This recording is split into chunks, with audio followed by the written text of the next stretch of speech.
Comme d'habitude, je ne suis pas seul pour me tenir compagnie tout au long de cette émission. J'ai des invités pour vous. Le premier, c'est un coach, un très bon coach, très ponctuel. Et l'autre qui est à ma droite, c'est un manager. Un bon manager, mais qui, avec la ponctualité, c'est des choses. En tout cas, vous ferez connaissance d'eux. Il s'agit du coach Henri Miezé, à qui je dis bonsoir, coach. Bienvenue sur la 95.3 MHz, la radio de la femme. Votre radio. Et je vais directement passer à ma droite parce qu'il est impatient, je le vois. Il s'agit du manager Emmanuel Matundu, à qui je dis bonsoir et bienvenue. Bonsoir Isaac, merci, ça fait énormément plaisir d'être là. Bienvenue sur la 95.3 MHz. Le manager est avec nous et le coach avec nous. C'est un plaisir, on va commencer cette émission. En tout cas, on espère que vous êtes bien arrivés malgré les embouteillages. Et chers auditeurs, chères auditrices, vous allez nous excuser, on a pris du retard. C'est dit aux embouteillages, mais au moins ils sont là et j'essaie de voir que vous êtes contents de nous recevoir chez vous. Et nous allons directement commencer avec le coach qui est impatient de répondre à nos questions. En tout cas, nous avons beaucoup de questions, beaucoup de questions. Notre première question, coach, c'est de savoir, aujourd'hui vous êtes coach. Beaucoup de gens, ils ont cette vision sur vous comme coach, mais vous avez commencé quelque part. Et notre première question, c'est de savoir qu'est-ce qui vous a motivé, quelles sont les raisons qui vous ont motivé, vous, à devenir coach dans ce sport qui est le football. Tout d'abord, j'ai pensé personnellement, parce que je suis un joueur de foot. Ok, d'accord. Ouais. Un très bon joueur. Si j'essaie il y a le manager qui est à côté. Si j'essaie de m'inventer, ça ne sera pas bon. Donc, il serait mieux que quelqu'un d'autre et que me dise si j'étais bon ou mauvais. Vous étiez attaquant ou défenseur? Attaquant, oui. Un avant-centre, oui. Bon, avec votre sérieuseté, je pense que vous étiez très bon. J'ai dit Karim Benzema. Vous avez dit en plus. Je suis pas les seuls. Je crois. Je doute pas. Là, c'était 50 billes la saison. Je crois. Je ne sais pas vraiment mes louer, en tout cas. Vous êtes trop humble en plus. Ouais. Vous allez répondre à notre question, en tout cas. Je suis un joueur de foot. Okay. Quand je suis arrivé, c'était vers 2020, okay. L'année de la Covid. D'accord. Oui, il y avait, vous savez tous, qu'est-ce qui s'était passé à ces moments. Il n'y avait plus moyen de pratiquer les sports, sortir, etc. Okay.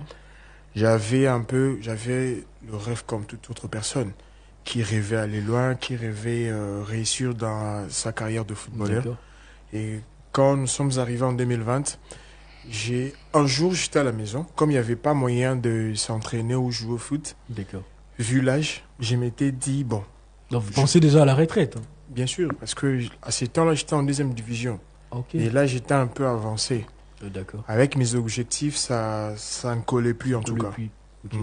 Et c'est pourquoi je m'étais dit que je m'arrête là. D'accord. Que je m'arrête là et puis que je change de métier. Pas de métier, mais je change de position. Parce que je suis toujours dans le même métier. Dans le football, et vous avez changé de rôle. Ouais, en tout cas, nous, on va changer aussi des positions. On va voir le manager il était bien installé. Moi, j'avais vu. Vous n'allez pas bien vous installer. Vous êtes là pour répondre aux questions. Mais vous pouvez quand même bien vous installer en réfis. On est trop gentils à la radio de la femme sur la 95.3 MHz. Vous pouvez nous suivre en direct sur notre page Facebook, la radio de la femme, et sur notre site en ligne www.radiodelafemme.net.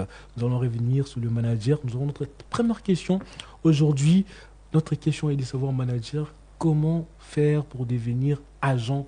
Parce qu'il y en a beaucoup qui se présentent comme agent. Il y en a beaucoup qui s'appellent agent. Mais quelles sont les compétences pour être agent dans ce monde qui est aussi complexe comme le football? Exactement, très belle question. Alors, pour être manager, s'il faut le dire comme ça, il n'y a pas une litanie de choses bien inscrites pour y adhérer. Juste répondre à quelques critères que la FIFA a eu à établir. Et ensuite, surtout ça, être amoureux. Est-ce qu'on peut avoir ces critères-là très rapidement? Parce que c'est ça, c'est qu'on veut. Peut-être moi, je vais devenir agent aussi. Non, je rigole quand même. Moi, je suis bien installé comme animateur, ça me va. Oui, ça exactement. Est-ce que change pas de rôle? Alors, si vous voulez bien devenir un agent, ça dépend. Ah non, c'est question de créer des visions. Vous savez, moi, je suis efficace. Ok. Est-ce que vous saurez? Bon, je vais pas faire les Georges Mendes du Congo quand même. Je suis bien installé ici et vous allez nous dire ces critères de la FIFA. Est-ce que déjà les agents chez nous les respectent? Parce qu'il y en a beaucoup. Je ne sais pas si le manager va dire le contraire de ce que moi j'ai dit. Il y en a vraiment beaucoup. Je peux dire, C'est pas qu'on leur respecte, mais eux-mêmes ne font pas vraiment leur travail comme il se doit. Ah bon? Ok. Oui. Et le manager l'a bien dit, hein. Est-ce que vous faites votre travail comme il se doit, monsieur? Exactement, Monsieur exactement. l'agent. Parce que très souvent, les gens confondent entre un agent, d'un joueur et un manager. D'accord. Alors que l'objectif ou encore le rôle d'un agent, ce serait de voir plus le côté contrat, business et tout ce qui va de pair. Alors que un manager, lui, et s'il faut l'appeler ami du joueur, il est là pour parler avec le joueur, lui demander ce qu'il faut. Et vous demander... jouez les deux rôles, Exactement, exactement. manager-agent. Exactement, je suis dans 2 rôles. Et tel que hier, pour exemple, j'étais avec mon joueur, il revenait d'un match et il s'est fracturé son doigt. Ah, d'accord. Donc, il fallait voir comment ça évolue, les médecins. Le réconforter aussi. Exactement, surtout ça, c'est vraiment important. C'est un rôle Donc, très important. Moi, exactement. je savais pas ça. Est-ce que vous savez ça, coach? Bien sûr, bien sûr. Enfin, les coachs, vous êtes mieux informés que moi. Je comprends. Sur votre métier, en tout cas, vous m'éprouvez que vous êtes bien informés. On va Bien prendre sûr. une deuxième question pour les coachs. Les coachs, aujourd'hui, vous êtes un coach. Vous gérez plus une équipe avec beaucoup de jeunes Oui, qui ont du talent, Ouais. qui ont aussi un comportement. bien sûr. Est-ce que c'est facile de maintenir ces petits, permettez-moi l'expression en tout cas, Ouais. et de leur faire comprendre qu'ils ont encore du chemin à faire? En tout cas, c'est pas facile surtout. Ok, Parce que chacun d'eux a son éducation, d'accord. chacun d'eux a sa manière de voir les choses, D'accord. chacun d'eux a sa manière de se comporter. Ok. Il faut gérer une différente, je peux dire, éducation, différents comportements, différents caractères. Donc, c'est pas facile en tout cas. C'est pas facile de C'est faire. pas facile. Et manager, vous, est-ce que c'est facile de gérer un jeune joueur? Parce Un que jeune c'est joueur. surtout ça qu'on n'en parle pas. Les jeunes joueurs, déjà, ils ont un problème, c'est de choisir leur manager et leur agent. C'est ça aussi les vrais problèmes. Et quand ils arrivent à vous choisir, par exemple vous, est-ce que c'est facile de gérer un joueur qui est jeune, qui reçoit des gros contrats, qui a des fans, qui passe à la télé, Ok. tout ça en une fois? Est-ce que c'est facile pour vous de le maintenir à l'ordre? Exactement, là, je m'appuie à ce qu'a dit le coach, que c'est question de comportement, question de discipline et question surtout de personnalité. Vous voyez, on devient un joueur, bien sûr, mais de base, qu'est-ce qu'on a comme comportement, qu'est-ce qu'on a comme vision surtout de sa carrière. Et moi, je pense qu'il y a un joueur qui est amoureux du football, amoureux de sa carrière, amoureux de ses ambitions et surtout objectif, c'est respecter ce qu'il doit faire et ce qu'il doit éviter.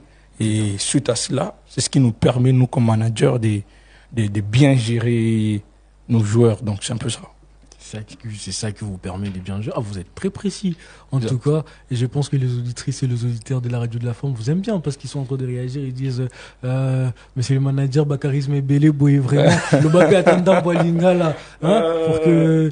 Auditeur, auditrice, Alors, je peux me répéter, hein, si ça va. En tout cas, vous allez vous répéter dans la prochaine question. Sans faute en tout cas. Parce que là, nous allons vite revenir sur les coachs Bien qui sûr. cette fois-ci va nous répondre, pas Lingala forcément, mais qui va répondre à cette question. Parce que je pensais que les coachs s'attendaient aussi à ce que je le dise. Il faut nous répondre en Lingala. Non, mais les coachs En tout cas, je suis à l'aise en en Lingala ou en français. français. Lingala, On va prendre alors cette question qui est de savoir en tout cas, permettez-moi cette tautologie, est-ce que pour vous, ces métiers d'entraîneur dans la République démocratique du Congo, où le football, nous connaissons l'état du football, est un métier facile? Non, c'est pas un métier facile surtout. Non, mais quelles sont les difficultés que vous rencontrez dans votre métier si cela n'est pas facile? Déjà, on se retrouve parfois dans une situation où tu travailles dans une équipe parfois où tu n'as pas de contrat déjà. Justement. Déjà, il y a des situations pareilles un peu partout à Kinshasa. Mais dans ces situations, est-ce que vous faites appel au manager lorsque vous voyez ce qui est plutôt pas nouveau dans notre football, Ouais. de voir un entraîneur qui se donne, qui assiste non seulement au match, mais aux séances d'entraînement aussi, de travailler sans contrat? Est-ce que c'est généralement le problème que vous rencontrez comme manager? Et quelle est la solution que vous apportez à ces problèmes? Généralement, surtout, ces problèmes ne concernent pas que le manager, c'est aussi un problème qui concerne les joueurs aussi. Quelle solution vous apportez En généralement? fait, ce que le coach vient de dire, c'est exactement ce qui se passe dans le terrain. Alors, tel que là, dans l'équipe que joue mon joueur, il y a vraiment des cas pareils. Une personne qui attend... Et votre joueur, lui, il a le contrat? Oui, lui a un contrat. Et il y a très raison souvent, pour quand lui. vous échangez avec d'autres joueurs, ils vont vous dire que voilà, moi j'attends une licence avant de commencer. Moi, j'ai pas de contrat. Moi, je suis un joueur du président. Donc tout ça. Joueur de président. Exactement. Donc, joueur de président, ça veut dire que, je peux dire, il est acheté par le président. Exact. Il n'est pas affilié au club. Donc lui dépend il ne dépend pas du club, en tout exact, cas. du président. Il dépend du président. Quand le président lui dit va au lit, il va au lit. Quand le président lui dit va à la Oui, pêche, c'est ça, il va à la pêche. Là, ce sont les réalités, ce sont les réalités Exact. du football que vous nous donnez en direct sur la 95.3 MHz. Exactement. Aujourd'hui, dans le football professionnel en République démocratique du Congo, moi, je pense que il y a des joueurs au président. Moi, je pense que, cher Isaac, il y a plusieurs vices à revoir, surtout pour le football congolais. Certes, il ne faut pas seulement aller pêcher le joueur ailleurs, donc c'est-à-dire dans des clubs européens, parce qu'ici, on a des purs talents. D'accord. Je salue mon frère Ken Matungulu, grosse le numéro 9. Il était exact. Il était 9, passé par ici. Alors, puissant, le plus fort en tout cas. Vous voyez, tel que mon jeune frère, il a les talents, comme pas possible. Un buteur. J'ai la chance, permettez-moi de vous interrompre, voilà, de lui voir venir sur mon plateau. C'est là que j'ai vu son talent au micro, en tout cas. Pas sur le terrain. Là, c'était le meilleur de son talent, vraiment. Moi, je croyais que tu allais dire sur le terrain. Ah, mais sur le terrain aussi, j'ai eu la chance avec son équipe standard des Lemba. Exactement. Je suis fan. Grâce à lui. En tout cas, je suis en train de dire, si on le prenait, lui, on le déposait en Europe, ce serait un grand joueur, ce serait un crack. Mais parce qu'il est à Kinshasa, parce qu'il est au Congo, il y a tellement de vices qu'il veut essayer d'arranger, de revoir. C'est ce qui vraiment pose le petit problème. Sans oublier qu'un joueur dépend aussi de l'âge. Justement. Et surtout l'âge n'attend pas. L'âge avance malgré les différences. Et c'est d'ailleurs ça notre question. Pour vous, joueur manager, est-ce que c'est facile de trouver pour un joueur âgé un club? Parce que vous savez, il y a beaucoup de prétendants lorsque le joueur il est jeune, il est encore, comme on dit, frais, il propose, il a de l'avenir, mais lorsqu'un joueur il atteint une trentaine, 32, 33, est-ce que c'est facile de trouver pour lui un club? Surtout, je pars plus loin pour dire, c'est facile de trouver pour lui un bon contrat. Dans la logique des choses, cela paraît un peu compliqué déjà, parce que pour trouver un joueur, un club, cela aussi dépend des actionnaires dont vous faites face. C'est-à-dire ceux de l'autre club qui veulent recruter, qui veulent proposer un contrat, bien sûr. Il faudrait que de notre côté, le joueur soit apte, le joueur soit prêt à tout donner. Je prends l'exemple de Lewandowski. Lui, il est âgé, mais très facilement. Là, c'est pas dans les mêmes conditions. Quand même. Restons en République démocratique du Congo, s'il vous plaît. Parce que là, nous partons très loin. Nous partons dans un pays où le football est extrêmement développé. Restons dans notre contexte. Notre très beau Congo. Je dirais que c'est très difficile. Très difficile. Exact. Et pour vous, coach, nous revenons vers vous. Bien sûr. Et les coachs, vous savez, vous n'êtes pas trop appréciés chez les joueurs âgés parce qu'on s'est dit que vous les refuser. Qu'est-ce qui pousse au coach, c'est notre question, de préférer de recruter un jeune joueur au lieu d'un joueur plus âgé? Dans ce cas, je peux te dire que ça dépend. D'accord. Parce que un joueur jeune, s'il faut dire, on a besoin de lui beaucoup plus en termes de longévité. Okay. Dans le sens que il peut rester longtemps dans les clubs, il peut me servir par exemple pendant 10 ans, 5 ans, 7 ans. D'accord. Donc il va me servir pour un projet à long terme. D'accord. Mais un joueur âgé, ça dépend dans le sens que ça dépend de son état physique déjà. D'accord. Ça dépend de son énergie qu'il dégage à ces temps-là. De ses performances actuelles. Bien sûr, bien sûr. Parce que dis-moi, si peut-être actuellement un Cristiano Ronaldo, s'il faut dire, qui te dit que je vais venir à ton équipe, tu vas refuser? Non. Parce que le plus efficace qu'un joueur... Mais là, ça ne sera pas que l'âge, ça sera aussi la personnalité. Cristiano Ronaldo sur le point marketing et tout ce qui va avec, c'est autre chose. Bien sûr, parce que tu vois... Et là, même si vous n'êtes pas d'accord, il y aura le président qui dira « Ah, je verrai à président ». Bien sûr, directement. On a tendance beaucoup plus à refuser les vieux qui n'ont plus rien à donner. Okay. Ah, ok, d'accord. Tu vois, tu sens vraiment qu'il est usé, donc lui, ça ne va plus.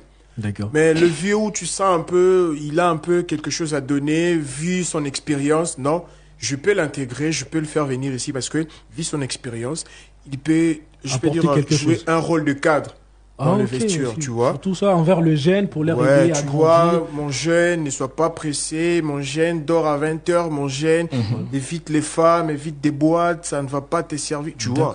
Il peut nous servir des cadres. Donc, un vieux dépend de sa performance, de son palmarès, de son comportement. Concrètement, de son apport dans l'équipe. Bien sûr. Et voilà, comme vous l'avez très bien entendu du coach, de son apport avec l'équipe, C'était votre émission. C'est pas encore fini, hein, parce que Bien là, sûr. les auditeurs, ils sont déjà bouillants. Ils me disent, mais tu veux déjà partir? Non, mais comment je Non, vais on est partir là. lorsque je suis en bonne compagnie du On est là. manager Henri et du coach Henri? Bien sûr. Et le manager Emmanuel, qui, bon, je vous dirai pas ce qu'il m'a fait en tout cas. On va prendre une très très petite pause, si la technique est d'accord avec nous.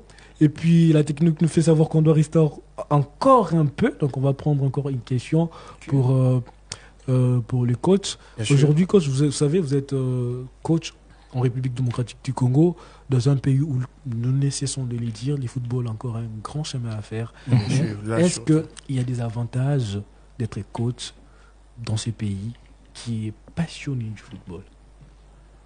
Bon, dans chaque métier, dans chaque endroit dans la vie, il y a toujours eu un avantage. Si je te dis qu'il n'y en a pas, je vais te mentir. D'accord. Il y en a toujours.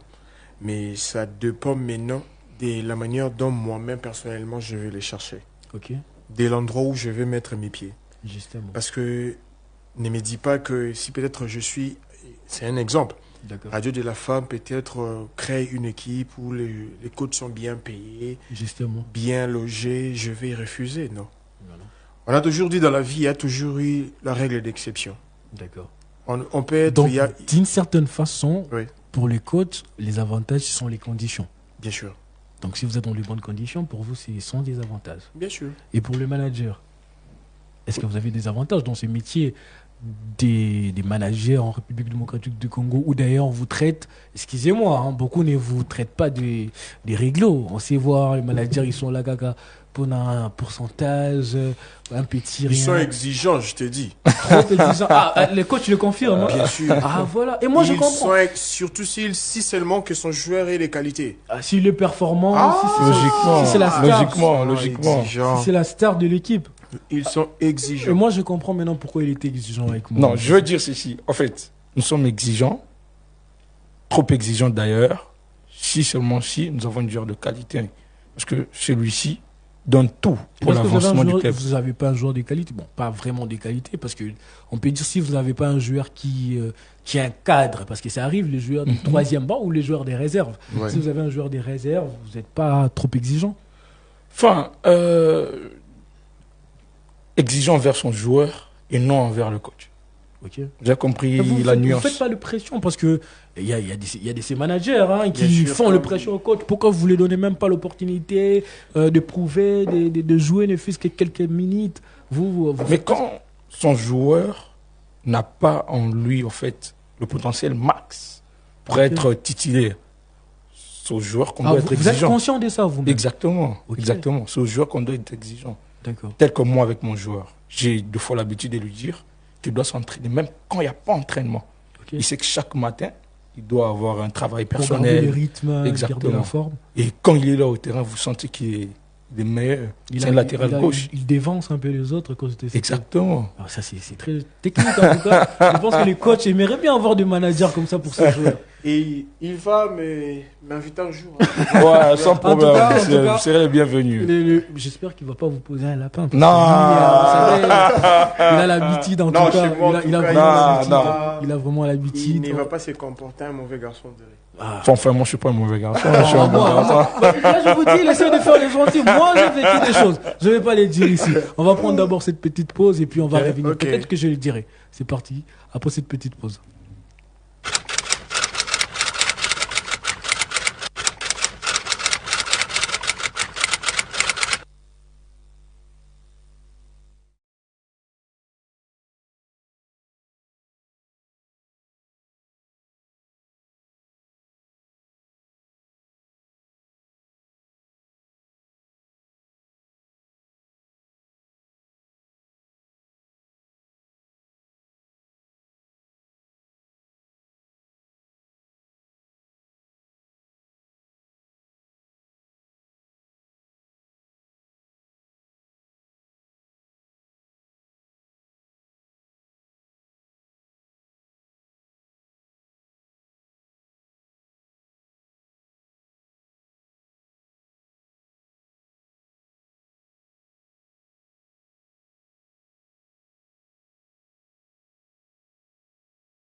Retour sur la 95.3 MHz, la radio de la femme. Nous avons pris une très très petite pause. Nous sommes en direct avec les coachs Henri Miesier et les managers agents Emmanuel Matundu, avec qui nous partageons ce plateau pendant un très bon moment. En tout cas, pour ceux qui viennent de nous rejoindre, vous êtes sur la 95.3 MHz, je l'ai dit, et vous pouvez nous suivre en direct sur notre page Facebook Radio de la Femme et sur notre site en ligne www.radiodelafemme.net. Et voilà, coach, nous sommes de retour avec vous. Nous avons encore beaucoup de questions, malgré que les temps nous poussent à faire vite. Nous allons aussi poser des questions aux managers qui défendent bien ces joueurs. En tout cas, les joueurs, ils sont très contents de voir un manager comme vous, et surtout un manager trop sévère, qui m'a pas... Bon, je garde ça. Je sais qu'il y en a, il y a beaucoup à dire, en tout cas avec les managers. Il y a beaucoup de gens qui se posent des questions, mais qu'est-ce qui s'est passé avec les managers? Non, je ne vais pas vous faire vivre cela en tout cas. Les managers m'ont fait vivre beaucoup de choses. Mais au moins, il est là, c'est le plus important pour nous. On est très contents, c'est ce qui nous rend errés. Et on va prendre une autre question sur les managers. Aujourd'hui, le football propose des contrats, des très gros contrats, et il y a aussi des contrats qui sont résiliés. Généralement, comment vous agissez pour finir, comme on dit, en bon terme ou en commun accord avec les clubs en cas de résiliation des contrats? C'est qui arrive trop généralement ces derniers temps avec les footballs modernes où les joueurs demandent des fois d'eux-mêmes de partir. Comment vous gérez la situation? Parce que ce n'est pas déjà facile en voyant cela. D'abord, pour répondre classiquement à votre question, je dois dire de gros contrats, il faut se les dire, ça ne se passe pas ici. Okay. Le gros contrat, c'est dans d'autres cieux. Vous êtes sûr, il y a... Ah non, mais attendez, exact. Quand même, vous allez pas... On sait que nos clubs, ils ont des soucis financiers. Okay. Mais est-ce que vous êtes d'accord avec ça, coach, que les gros contrats sont... Ailleurs, pas ici. À moins que le coach plutôt contribue dans ce que moi je veux dire. Coach, avez-vous déjà vu ou aperçu un contrat d'$1 million ici en RDC? Ah voilà, vous exagérez aussi. Mais bien sûr. Quand même. Bon, $1 million, coach. Mais $1 million, jamais. Jamais. Déjà, on n'a pas d'actionnaire. Voyons notre football, s'il vous plaît. Apparemment, je me sens les seuls à être patriotes ici. Parce que, on doit rentrer patriotes, mais quand même. On est tous patriotes, mais on essaie un peu de voir les choses comme il se passe ailleurs, en tout cas. Exact. Tu vois.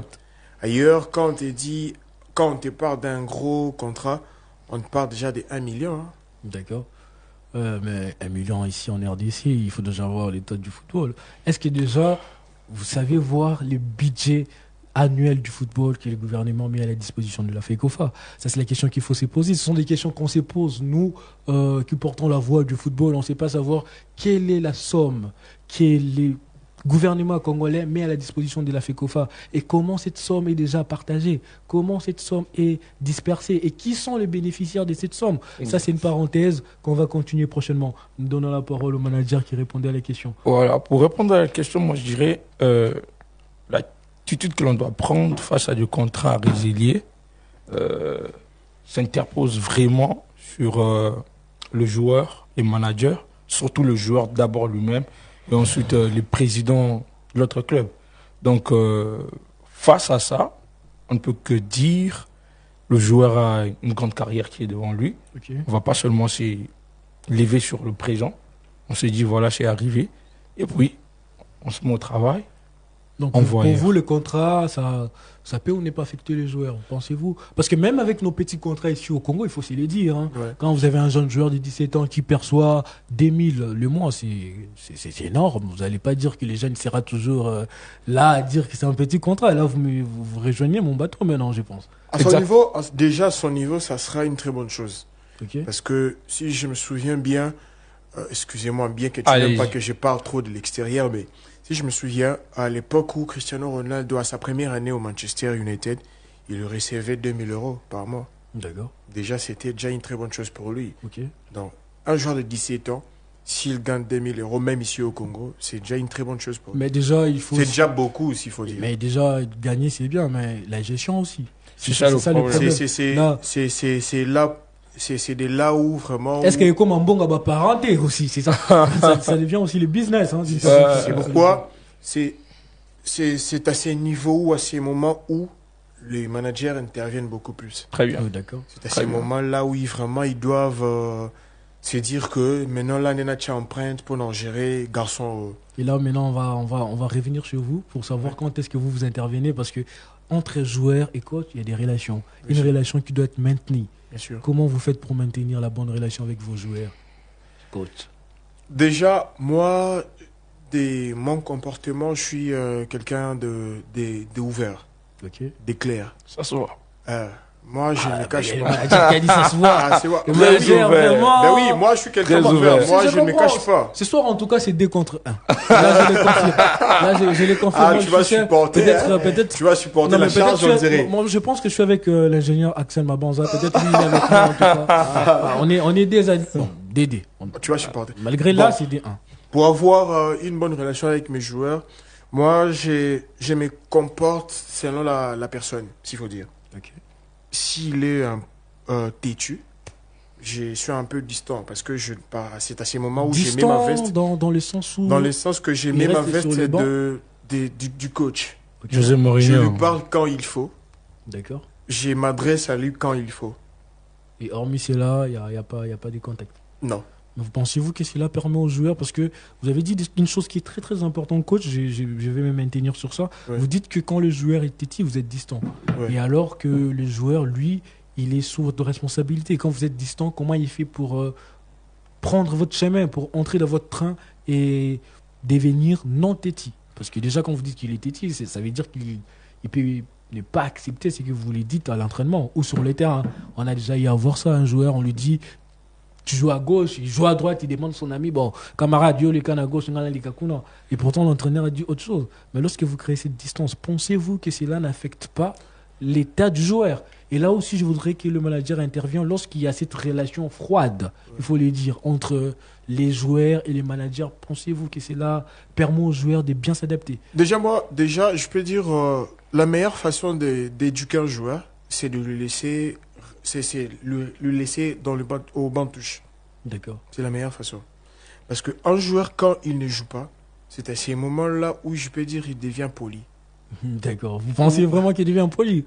On a eu des joueurs comme ça. Il est content parce que lui, restons sur l'effet professionnel. Crois-moi, aujourd'hui, Isaac, on le voit avec Chancel Mbemba. Chancel Mbemba, c'est 270 000 le mois. Mais il ne joue pas cette saison, il a rien joué. Isaac. Et pensez-vous qu'un joueur comme ça, crois-moi, son compte en banque, ça grandit? Crois-moi, partout au monde, il n'y a pas quelque chose d'essentiel, il n'y a pas quelque chose je peux dire, de désiré pour un joueur de foot s'il ne joue pas. Ah bon? Et vous partagez cet avis-là, coach? Manager, j'allais. Excusez-moi, je viens du coach. Hein. Il est resté tellement 2 dans contre ma tête. 1. C'est logique. C'est comprend. Il va justement supporter la charge.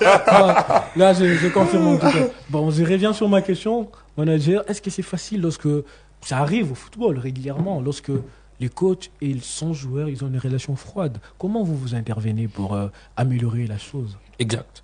Au départ, je vous ai dit, comme manager, lui, est un peu partout. Il a une relation avec le coach, il a une relation en même temps avec le joueur, il a une relation en même temps avec ceux qui veulent avoir son joueur. Alors, face à ces faits, qu'est-ce que le manager, lui, fait? Il écoute le joueur, il écoute le coach. Mais plus, l'on se penche vers le coach, parce que le coach, c'est lui le maître à bord.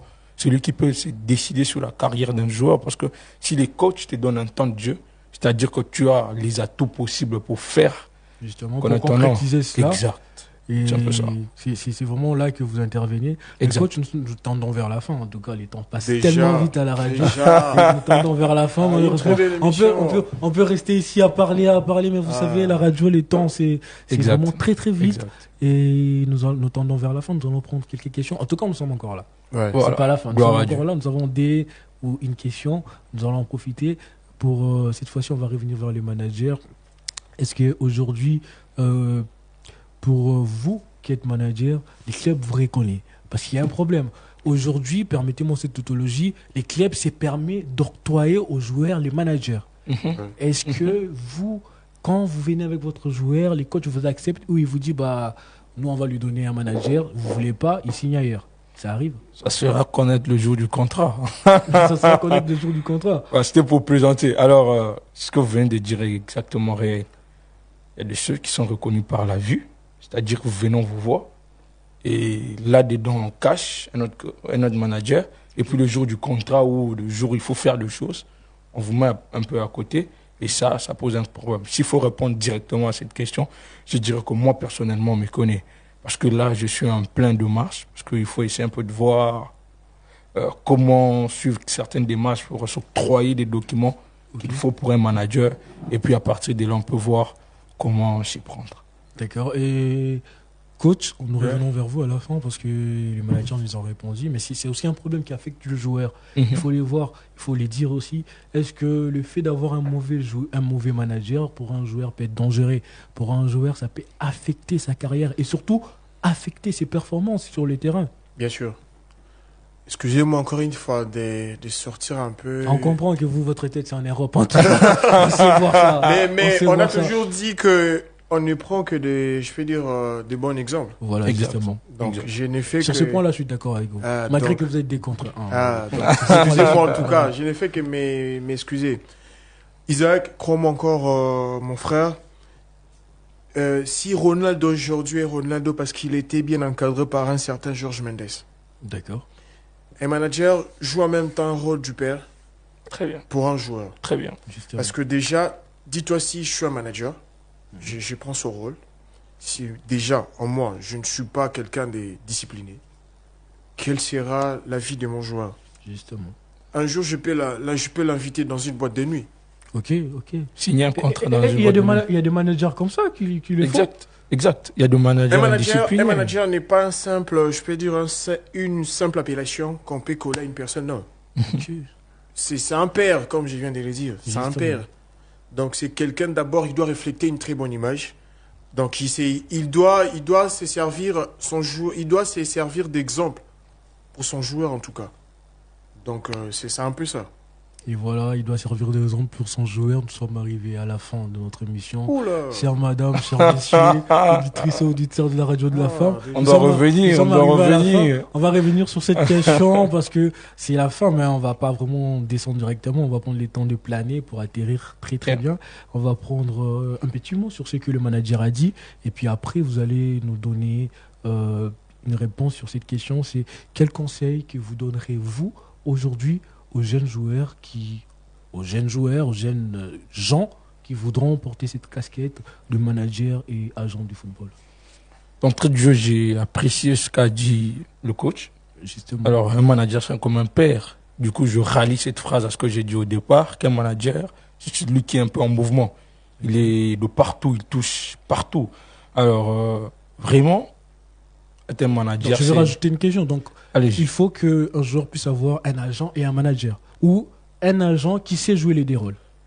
Cela dépendra du joueur lui-même. Soit un agent de côté et un manager aussi de côté. Soit le manager peut jouer les deux. Très souvent, le manager joue les deux. Alors, pour répondre à la question qui précédait celle-là, un seul conseil aux jeunes joueurs, surtout ça c'est important, il est très important d'avoir un bon manager.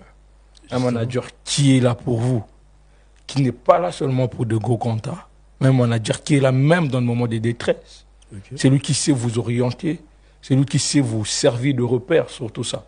Et quand je parle de repère, je vois plus de stratégies qui peuvent aider un joueur à bien s'améliorer. Parce que chaque jour qui passe, un joueur qui n'a pas un bon manager, qui celui-ci ne sait pas lui dire ce qu'il faut, ça devient un problème. Plus des joueurs rabaissent, alors que l'objectif principal, c'est celui de monter. Et voilà, donc, son objectif principal, c'est celui de monter. Messieurs les coachs, nous sommes arrivés à la fin de notre émission. Et c'est la même question pour vous. C'est la même question parce qu'aujourd'hui, vous savez, il y a beaucoup de joueurs, tout comme vous, qui tendent vers la fin, qui pensent à raccrocher les crampons. Quel conseil vous donneriez à ces joueurs et surtout à des jeunes gens qui voudront devenir aujourd'hui coach comme vous? D'abord, sur ces points, je pense m'exprimer en lingala pour une bonne compréhension. J'ai loupé, je devais parler lingala ou kikongo. Vous n'avez pas profité en tout cas. Donc c'est pour une... Faut me rajouter 2 minutes. Donc, sur ce point, je dirais Baninga ou Balibako, on va coach. Un jour, le quoi. Baninga, Boyoka. Baiki. En termes de langage akino, Baiki. Exact. Base à la penza na bolingo ya Moussalango. Très bien. Parce que Moussalango, ils ont facilité. Parce que Baroya au Kansaloro, la vie n'est pas qui joueur qui facile. il y a qui coach pe aux facile. D'accord. Ezali na ba mabaku ebele. Très bien. Au barobeta. Ceux qui vraiment zelo au balingi ba tala simate, ba tala pe mabaku ba omonate, ba tiamote mana bango na posa ya passion wana bazana ngo. Très bien. Voilà. Ba se focaliser beaucoup plus nango. Et surtout balinga pe kotanga ngo. Très bien. Ok. Parce que ils ont facilité. Et voilà, bon l'ingapé autant en gros parce qu'ils ont facilité, parce que ils ont tout un métier et il faut déjà qu'au Lingango, comme les coachs l'a très bien dit. Et voilà, nous sommes arrivés à la fin de notre émission. C'était votre émission préférée. Je sais que c'est toujours difficile de vous quitter, hein. Même aujourd'hui, les coachs, je vais pas quitter les plateaux. Je sais pas comment il va rentrer. Pourtant, laissez-moi vous dire, les coachs viennent avec une belle dame, hein. Je l'ai pas fait savoir. Je l'ai pas fait savoir parce que c'était encore au début, mais je pense que le coach va vraiment, il doit rentrer. Même nous, lorsqu'on a vu madame, on pense qu'il est coach. Non, on peut rester dormir, vous le coach. Là, vraiment, si vous voulez pas, nous-mêmes, on va vous amener. En tout cas, nous sommes arrivés à la fin. C'est toujours un plaisir de vous recevoir. La radio de la femme, au nom de sa directrice, Elphine Kouchi, nous vous disons merci d'avoir répondu à notre invitation. Merci en tout cas. Merci de nous avoir Nous sommes bien accueillis. Nous sommes dans un beau cadre. C'est un plaisir pour nous de vous recevoir. Nous voici à la fin de notre émission mise en onde par Axel Mabanza, régie par Jimmy Kabongo et présentée par les ciels Linique, Isaac Sonda. C'est pas fini. Notre rendez-vous est un rendez-vous continuel. Nous nous retrouvons les dimanches prochains. À très bientôt. Bye bye. Bye. Au revoir. Au revoir.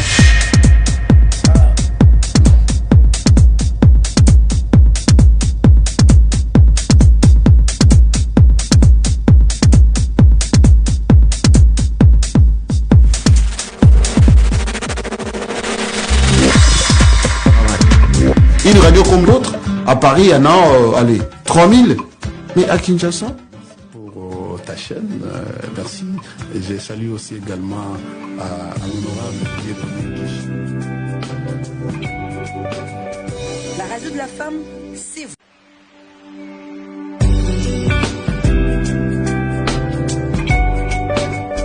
La radio de la femme, c'est vous.